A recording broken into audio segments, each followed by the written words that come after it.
kasih pemirsa, Anda masih menyaksikan Etalase Indonesia. Tentunya Etalase Indonesia kali ini tidak hanya ditemani oleh saya Krisna Livia dan juga Zulfa. Betul. Kali ini kita sudah kehadiran narasumber yang sangat luar biasa yang sudah ada di tengah-tengah kita. Selamat datang Ibu Bidan Eti. Iya, selamat datang Mbak Krisna, Mbak Zulfa, makasih ya udah bisa hadir di sini. Mau berbicara soal seputar tentang apa nih Krisna? Iya. Kalau kedatangan bintang tamu, berarti Iya, pembahasannya iya. ini kayaknya menarik banget ya Krisna ya. Benar, apalagi kali ini kita bahas terkait sesuatu yang mungkin tidak dialami oleh pria. Betul. Iya. Wow, berarti Spesifik. soal apa nih? Kan kalau misalkan wanita itu memiliki masa-masa yang benar-benar itu yang terkadang kita ngerasa sakit atau apa gitu ya, diantaranya adalah haid dan juga Betul, nifas ya. iya. Nah, tapi untuk kali ini kita akan bahas lebih ke arah nifasnya nih pemirsa. Mungkin para pemirsa juga yang belum mengalami nifas seperti saya dan juga Zulfa, Iya, ini betul masih bertanya-tanya sekali. nih kira-kira nifas itu apa?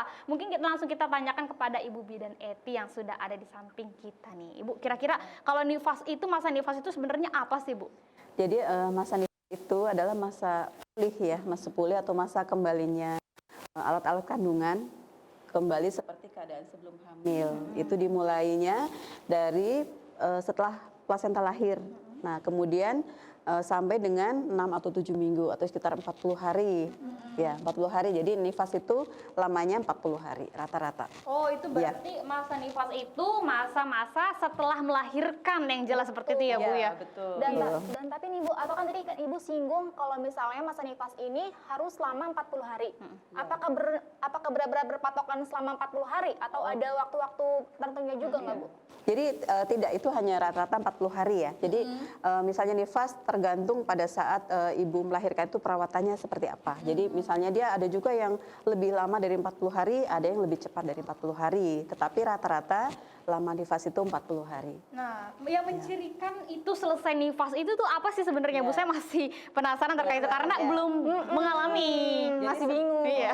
Jadi sebagai tanda yang umum bisa kita lihat ya, untuk pada masa nifas itu wanita melahirkan itu akan mengeluarkan darah nifas. Itu ciri-cirinya. Jadi yang menjadi penanda bahwa masa nifas itu sudah selesai, berarti darah nifasnya sudah berhenti, sudah bersih. Oh, Gitu. demikian ya, Iya. seperti layaknya haid ya. Kalau Iya. misalkan sudah berhenti, berarti udah selesai haidnya. Iya, Sama iya, juga kalau betul. nifas juga pemirsa seperti itu. Kalau misalkan darahnya sudah berhenti, berarti bisa dikatakan sudah selesai masa Ya, nifasnya. cuma memang perbedaannya, jadi untuk darah haid kan biasanya kita darahnya ada merah, agak kehitaman ya. Untuk di masa nifas ini dia ada perubahan warna darah. Jadi misalnya di 4 hari pertama masih seperti darah haid. Nanti 4 sampai 7 hari dia sudah agak merah tuh, agak kecoklatan. Nanti sampai dengan 14 hari dia warnanya sudah coklat atau agak kekuningan.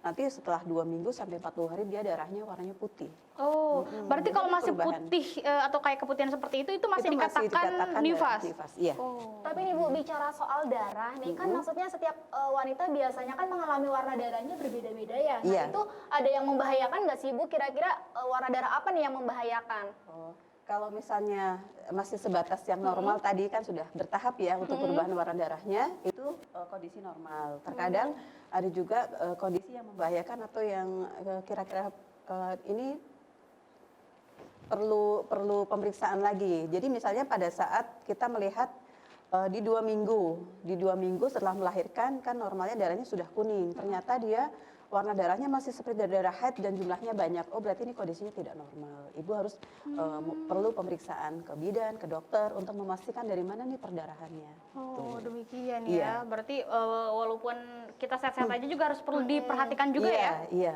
betul. Berarti warna darah juga berpengaruh banget ya Betul. Bu ya. Terkait masa nifas nih Bu, apakah tubuh juga mengalami perubahan nggak sih sebenarnya Bu? Ya, jadi selama masa nifas ini banyak sekali perubahan tubuh ya Mbak Krisna ya. Jadi dimulai dari sistem peredaran darahnya dia berubah. Jadi selama hamil dia tadinya peredaran darah untuk ibu dan bayi, setelah melahirkan dia peredaran darahnya hanya untuk ibu. Itu sudah berubah. Kemudian di fungsi laktasi atau menyusui juga sudah berubah. Jadi misalnya pada saat hamil kan tidak ada pengeluaran ASI ya. Nanti pada saat setelah melahirkan nanti ibu ada proses pengeluaran ASI. Yang terpenting juga perubahan di alat-alat kandungan sendiri. Yang tadinya dia sebelum hamil misalnya rahim hanya sebesar telur ayam, kemudian dengan bertambahnya usia kehamilan dia sampai bisa membesar ya. bisa muat bayi dengan berat badan 3,5 kg misalnya ya, itu kan luar biasa, ada perubahan besar rahim. Nah pada saat masa nifas setelah bayi lahir, hari-hari lahir, rahimnya itu akan mengecil kembali, tetapi bertahap ya. Jadi sampai usia sampai hari ke-40 di masa nifas itu baru ke ukuran normal. Kemudian juga otot-otot juga, di otot-otot panggul, otot-otot perut juga berubah. Yang penting juga adalah perubahan juga psikis ibu ya, yang tadinya itu sangat penting ya. Jadi untuk psikis ibu yang tadinya dia tidak ada bayi ya, apalagi untuk anak-anak pertama, itu sangat akan berpengaruh sekali pada psikisnya. Kesiapan ibu dalam merawat bayi, oh ada anggota baru, itu kan memerlukan adaptasi psikologis yang luar biasa. Iya. Dan betul. ada istilah juga baby blues, itu tuh kenapa sih sebenarnya Bu? Nah, Saya iya. ingin menanyakan terkait hal tersebut. Nah kalau untuk baby blues ini mungkin ketidaksiapan atau ketidakmampuan ibu dalam beradaptasi psikologis dengan kehadiran bayi ya. Jadi memang normalnya pada 2 hari pertama ibu ini masih ketergantungan total gitu ya. Makanya ibu masih perlu perawatan di rumah sakit atau di klinik, masih dibantu oleh dokter, oleh bidan, oleh perawat gitu ya. Nanti setelah 2 hari sampai 10 hari itu periode yang dia ketidaksiapan, ada keraguan ketidaksiapan untuk merawat bayinya. Jadi masih banyak bertanya, banyak saya bisa nggak ya gitu ya, masih tahap ragu-ragu gitu ya. Tapi nih Bu, apakah faktor usia juga mempengaruhi hal tersebut nggak nih? Iya bisa, faktor usia, faktor kemudian jumlah anak. Mungkin kalau anak kedua, ketiga dia lebih siap karena sudah pernah berpengalaman sebelumnya. Nah untuk yang anak pertama ini nih yang dia masih meraba-raba. Tapi nanti setelah 10 hari ke sana dia sudah di tahap yang mandiri nih, sudah bisa mulai merawat bayinya, merawat dirinya sendiri. Gitu. Tapi untuk baby blues ini nih jadi agak sedikit ke lain topik ya. Untuk baby blues ini ada yang berkepanjangan nggak sih sebenarnya? Iya bisa. Jadi kalau memang ada baby blues itu biasanya munculnya kan di setelah 2 hari ya, setelah dia sudah di rumah, dia merawat bayinya sendiri, mungkin karena kan punya bayi kurang istirahat, terus dia sendiri harus memikirkan pemulihan untuk dirinya sendiri, masih ada rasa sakit. Nah ini dia tidak teratasi di situ. Dalam waktu yang berkepanjangan itu bisa jadi depresi, ya. Kemudian kadang sampai kalau yang tahap yang parah itu sampai psikosis ya. Jadinya ibunya kayak orang gila.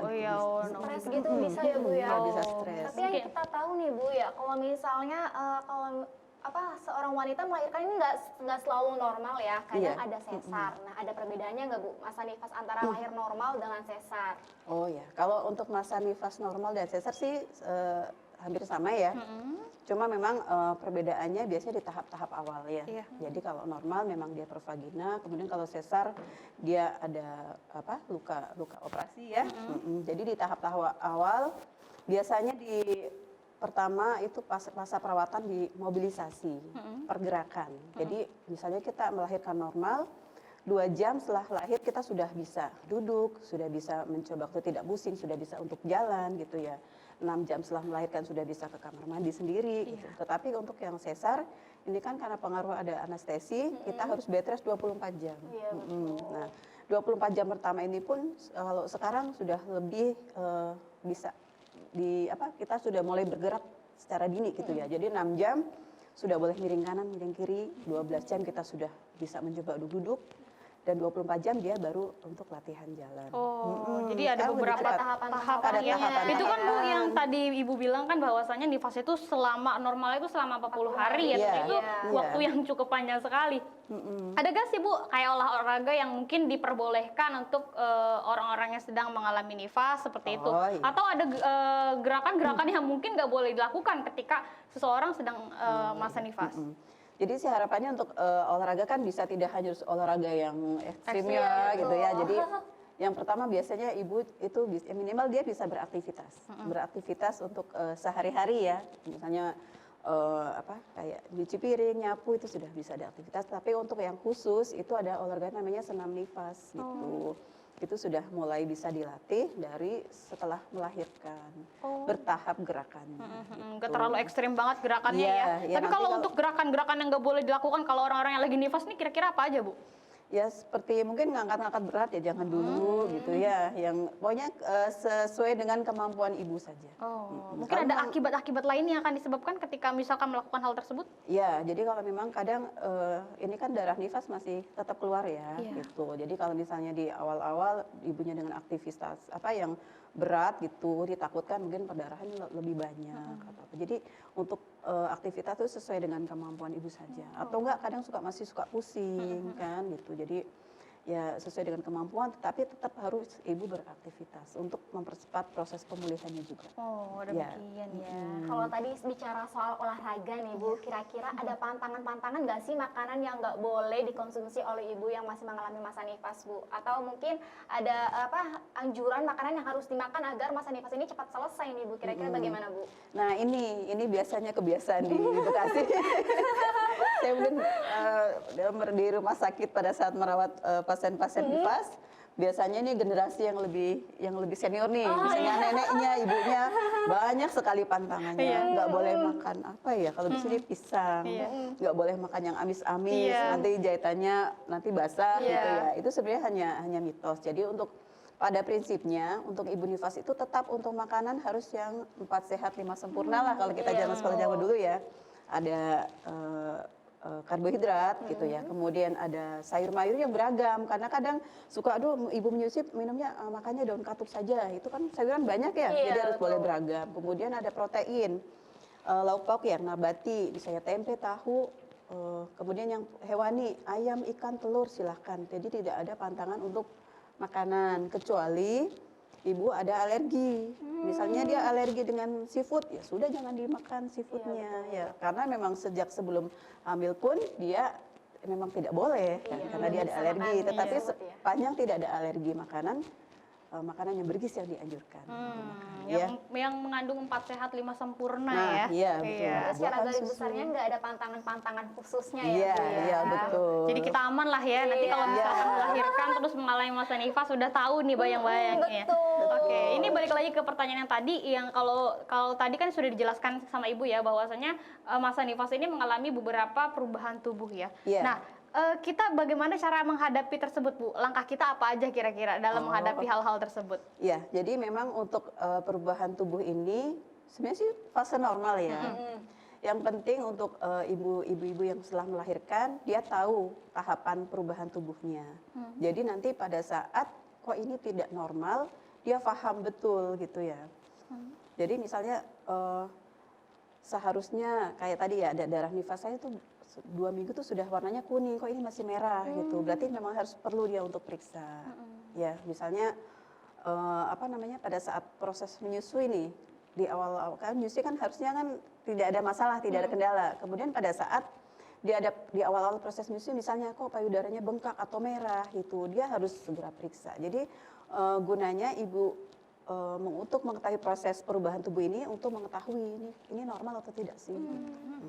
Oh demikian ya. Jadi jangan panik juga ya. Iya jangan panik juga. Kalau misalnya di awal-awal misalnya normalnya ganti pembalut itu keluar darahnya misalnya dalam 1 hari itu bisa ganti 2 sampai 3 kali ganti pembalut. Nah, kok ini saya darahnya banyak ya? Dalam setengah jam kok sudah 3 pembalut habis. Oh berarti ini saya tidak normal gitu. Jadi harus konsultasi kalau misalnya mengalami demikian betul, ya. Betul. Tapi pernah ada nggak sih Bu setelah sudah melewati 40 hari tapi darahnya itu tetap keluar? Pernah nggak Bu ada kasus kayak seperti itu? Ada beberapa. Jadi memang untuk perawatan di nifas ini tadi yang sudah dari yang mobilisasi, kebersihan diri juga penting. Kemudian makanan ya, terus pengelolaan stresnya juga gitu. Itu kalau dia berjalan dengan baik, insya Allah nifasnya akan cepat. Tetapi kalau dia ada beberapa yang misalnya dia malas gerak gitu, nanti dia akan memperlambat. Oh, nifasnya berarti harus juga. gerak juga ya, walaupun Iya, tadi harus dikatakan nggak boleh beraktivitas. bergerak terlalu ekstrim atau mainstream, tapi harus gerak juga. Iya, Minimal iya, kayak betul. cuci piring, nyapu-nyapu, Iya sudah. pel ya.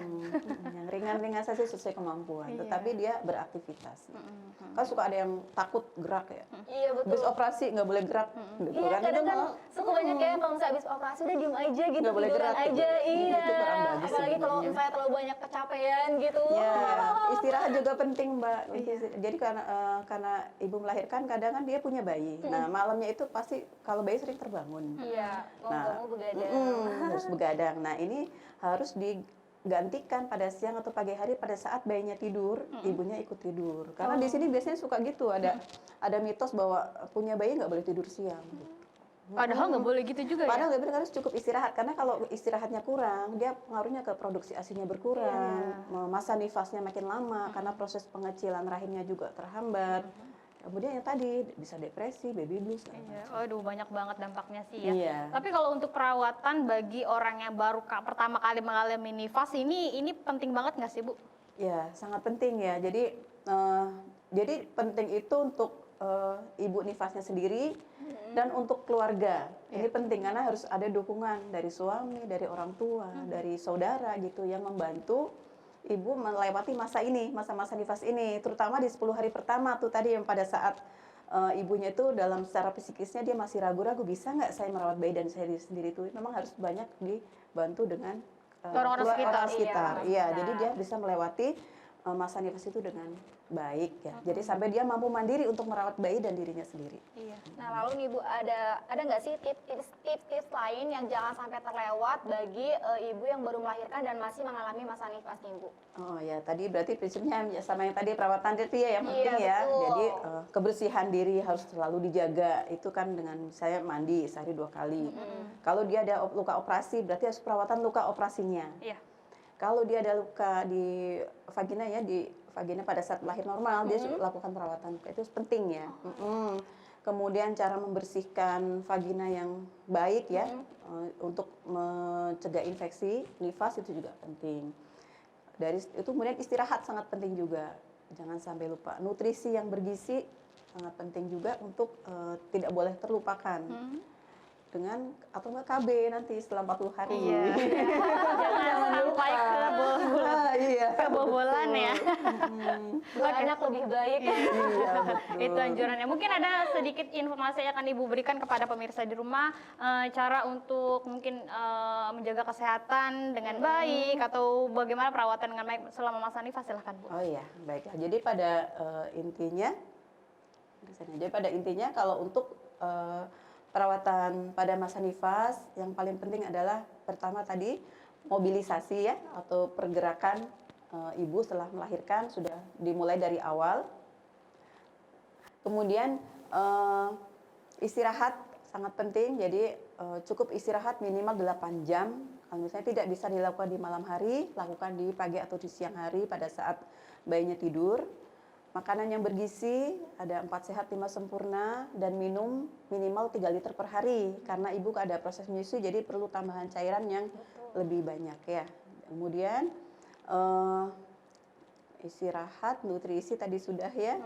Kemudian nanti KB pada saat hari 40 hari itu sudah bisa untuk melakukan KB. Oh, berarti setelah 40 hari tersebut Iya. udah boleh KB ya, Bu? Iya, Oh, iya. oke. Waduh, aku jadi banyak tahu informasi soal seputar masa nifas. Untuk masa depan kita ya kan, kita Iya. jadi banyak pencerahan terkait hal ini. Sebelumnya terima kasih banyak Iya, Ibu Eti. sama-sama. Terima kasih banyak Ibu Mbak Eti Krisna. atas Sampai waktu dan jumpa. kesempatannya. Iya, semoga lain waktu bisa kembali hadir Ya, di Talasa amin. Indonesia, kita berbagi ilmu sama pemirsa di rumah. Terima kasih Ya, Ibu untuk sama-sama. hari ini, dan pemirsa nanti kita akan melanjutkan, ada beberapa informasi yang akan kita berikan, tapi setelah jeda berikut ini tetap di Talasa Indonesia. Indonesia.